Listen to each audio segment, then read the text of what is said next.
What if, what if the most lucrative futuristic real estate market in 2026 isn't in New York and it isn't in, Silicon Valley, but is actually tucked away in a zip code historically famous for cornfields and race cars? It's a huge paradigm shift. Right. Because when you ask people to picture the future of urban living, they almost always imagine these massive, sprawling coastal megacities.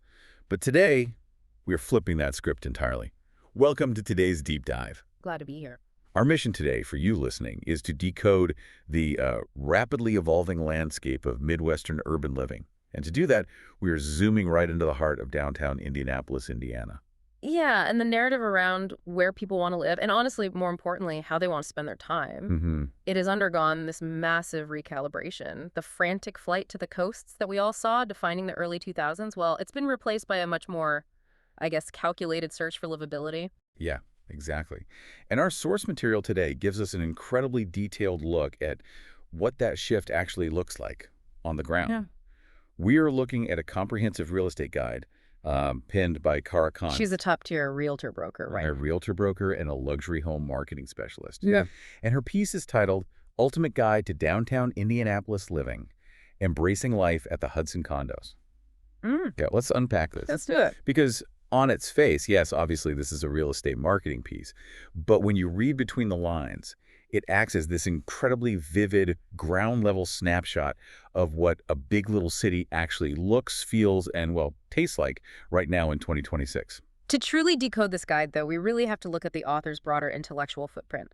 Cara Conde isn't just, someone trying to flip a single luxury condo. Oh, definitely not. Right. If you look at her extensive library of related articles in our source material, she is analyzing complex, high-level market movements. For instance, she writes extensively about 1031 commercial property exchanges. And for anyone unfamiliar with that, a 1031 exchange is essentially a real estate maneuver sanctioned by the tax code.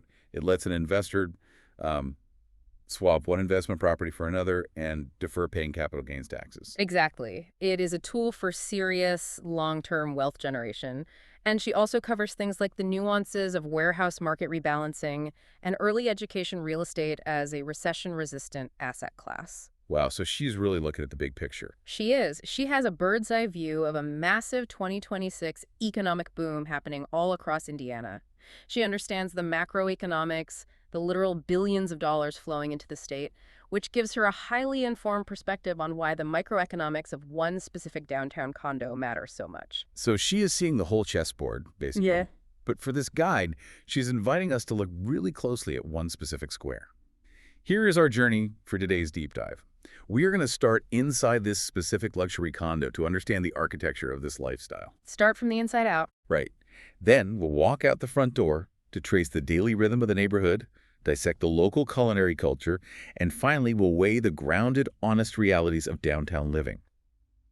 We need to see if this Midwestern urban canvas actually lives up to the hype. Or if it's just clever staging. Exactly. Because before you can understand the flow of a city, you have to look at the home base anchoring the entire lifestyle. You have to understand the physical space people are retreating to, right? When they aren't out participating in that urban boom. Yeah. So let's zoom in on that home base. The guide anchors us at the Hudson, located in the Market East District at 355 E Ohio Street. Specifically, Conde highlights Unit 309. You walk in, and you're hit with this open concept space. Lots of natural light, right? Tons of natural light streaming through oversized windows, stainless appliances, granite counters, high ceilings, and your own private balcony.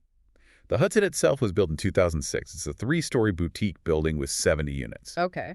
But here is the detail that really caught my eye. They have 20 different floor plans for those 70 units. Oh, wow. Yeah. You've got everything from a cozy, 901 square foot setup to a sprawling 2,804 square foot penthouse that actually features rooftop gardens. See, that variety of floor plans is a crucial architectural decision, and it fundamentally changes the sociology of the building. How so? Well, think about it. When a developer builds 70 identical studio apartments, they create a demographic monoculture. You get a building entirely full of transient 24-year-olds. Right, so high turnover. Exactly, high turnover and zero neighborhood stability. By designing 20 distinct layouts ranging from starter condos all the way to massive penthouses, the Hudson basically engineered a micro-community. Oh, I see. So you have the solo remote worker in the 900 square foot unit. Running into the retired empty nesters who are hosting rooftop parties in the penthouse, yeah. Yeah. That socioeconomic mixing is what creates an actual neighborhood, rather than just a luxury dorm. That makes a lot of sense. I kept thinking of an analogy while reading about this setup. Finding the perfect downtown condo is a lot like buying the perfect pair of noise-canceling headphones. Oh, I like that. Right. It needs to effectively filter out all the big city hassle, the parking nightmares, the extreme costs, the constant street stress, while perfectly piping in all the big city energy and vibrancy. You want the deep bass of the culture without the static of the commute. What's fascinating here is how the financial mechanics of the Hudson achieve exactly that kind of filtering. Let's look at the numbers for a second. The guide notes that median condo prices here are sitting around $300,000 to $400,000. Which is surprisingly reasonable. Very. In 2026, Indianapolis is strategically positioning itself as the ultimate affordable luxury alternative to coastal cities. A buyer is securing a premium urban lifestyle, but at a fraction of a New York or Seattle price tag. Right, you're not paying millions for a closet. Exactly. And structurally, you are buying into a neighborhood at the epicenter of a massive growth curve. The source specifically mentions billion-dollar capital injections, like the huge IU Health Hospital expansion and surrounding hotel developments. So for you listening right now, just imagine sipping your morning coffee on that private balcony. The city is waking up below you, the sun is rising over Monument Circle. Do you see yourself in that sleek, minimalist, solo living setup? Or are you aiming for the penthouse skyline views? Either way, you have the serene launch pad. Yeah, but a beautiful living room is only half the equation. The true test of urban living isn't just the square footage you own, it's what happens the moment your foot hits the pavement outside. Because if the city doesn't flow naturally around that home base, the luxury of the condo becomes kind of irrelevant. You just become a prisoner in a very nice granite countertop cell. Absolutely. And that brings us to the daily rhythm of this neighborhood and how it embraces the 15-minute city concept. Conde outlines this ideal morning routine. You wake up, you go for a quick jog on the Indianapolis Cultural Trail. Which is fantastic, by the way. Yeah, it's an 8-mile, dedicated, beautifully landscaped path right outside your door. Then you head over to a 40,000-square-foot Whole Foods that is literally just 1 block away on Market Street. A single block. A single block. And the guide emphasizes that in 2026, the cultural focus is heavily skewed toward zero-waste shopping and local farm-to-table freshness. The mechanics of a 15-minute city rely heavily on what urban planners call a walk score. A walk score of 90 plus, which this area boasts, isn't just a vanity metric. Right. It means the physical geography of the neighborhood has been engineered so that daily necessities, groceries, pharmacies, cafes are within a quarter-mile radius. It fundamentally alters consumer behavior. How so? Like just buying less stuff. Exactly. When your kitchen is a sleek but moderately sized 900-square-foot condo, you don't bulk buy groceries for the month at a big box store. That 40,000-square-foot Whole Foods effectively becomes your walk-in pantry. You buy what you need for the next 48 hours. Okay, I have to push back a little bit on how the guide frames this, though, because it gets very romantic about the errands. Conde talks about grocery hopping between Whole Foods for your premium items, Needler's Fresh Market for budget essentials, and the historic Indianapolis City Market for exotic spices and global street food. She actually calls this routine an adventure. And I'm naturally skeptical of this. Is running errands ever actually an adventure, or is that just brilliant real estate marketing spin? I mean, going to pick up paper towels and a prescription is a chore, no matter how nice the sidewalk is? Well, we are deeply conditioned to view errands as chores. Because, think about it, for the last 70 years, the American errand meant getting into a car, sitting in traffic, fighting for a parking spot at a sprawling strip mall, and driving back. Oh, yeah. It is inherently isolating and stressful. If we connect this to the bigger picture, removing the 2-ton vehicle from the equation changes the psychological weight of the task. Okay, I can see that. When you are walking a single block to grab those paper towels, you are bumping into neighbors, smelling the pastries from a local cafe, and taking in the architecture. The friction of the commute is eliminated, replacing isolation with serendipity. So the adventure is simply the byproduct of existing in a vibrant public space, instead of staring at the bumper of an SUV in front of you. Exactly. And the environmental impact is also a massive selling point for modern buyers. Avoiding the car reduces your personal carbon footprint, which the source notes is highly prioritized by the 2026 market. But what if you still want a car? And this is a brilliant structural feature of the Hudson. You are not forced to abandon car ownership entirely. The building includes a secure, heated garage. Heated. That's big. Huge. It shields your vehicle from Indy's notorious freezing winters. Driving transforms from a frustrating daily necessity into a strategic option for, say, a weekend getaway to the lakes or a broader road trip. So the city is your pantry, your gym, and your commute, all within a 5-minute walk. We've covered the practicalities, the groceries, the natural light in the home offices, the transit.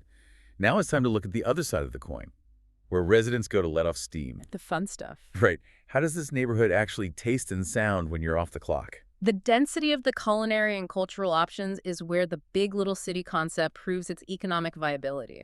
I'm going to highlight just a few of the culinary stops from the text because it really paints a picture. For the morning, you're taking a 10-minute walk to Milk Tooth, where James Beard-nominated chefs are serving up Dutch baby pancakes topped with seasonal foods on their patio. Sounds amazing. Yeah. For midday, you might walk 15 minutes to the Garage Food Hall in the Bottleworks district to grab Korean BBQ or Italian gelato in a retro arcade setting. Which is such a unique vibe.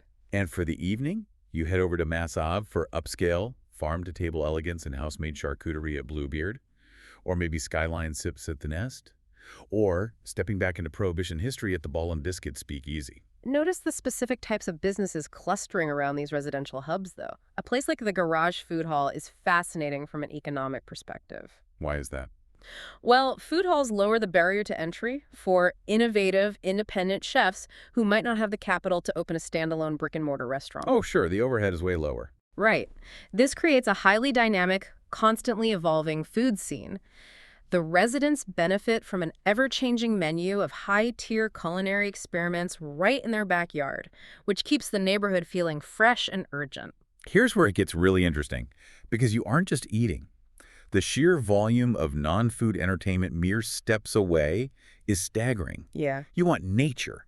You walk 15 to 20 minutes to White River State Park, and you can literally feed giraffes at the zoo under a canopy of trees. Yeah, that's wild. You want thrills? You throw axes at Demolition Den. Sports fans can stroll over to Gainbridge Fieldhouse for a Pacers thriller, or Lucas Oil Stadium for the Colts.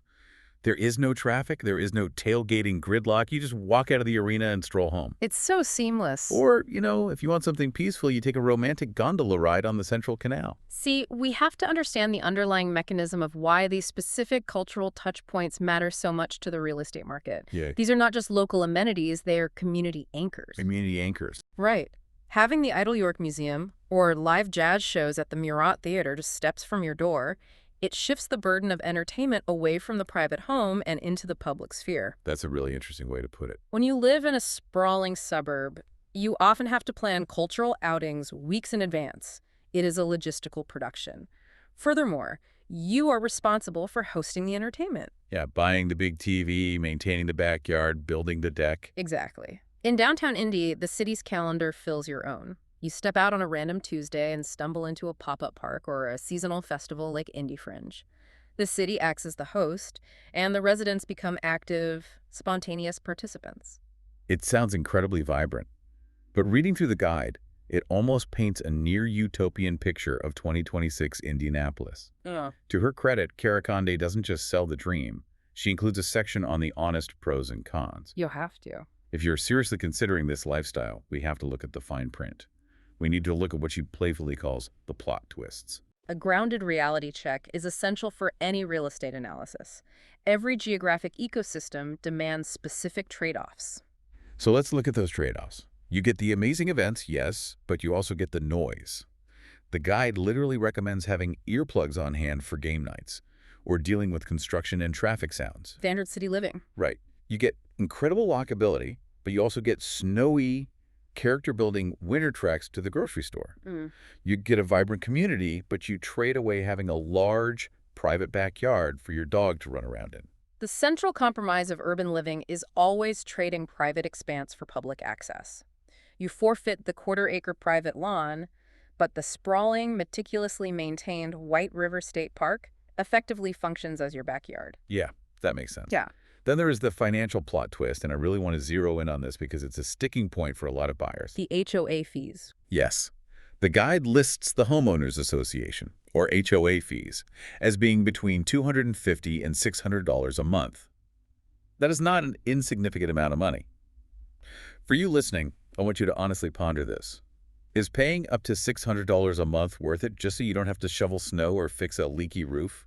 It's a tough pill for some to swallow. Traditionally, buyers complain endlessly about HOA fees and the restrictive rules that come with them. It often feels like throwing money away. This raises an important question about the psychology of the modern home buyer, though. Conde understands her demographic perfectly. For the people targeting, the Hudson busy young professionals, dual-income couples, or empty nesters time is the ultimate luxury. It really is. It is the single asset they cannot physically acquire more of. Paying a $500 HOA fee for prompt, reliable building maintenance, a secure heated parking garage, and a built-in fitness center is not viewed as a financial burden. It is a calculated lifestyle investment. So they're essentially buying their weekends back. They are literally buying freedom.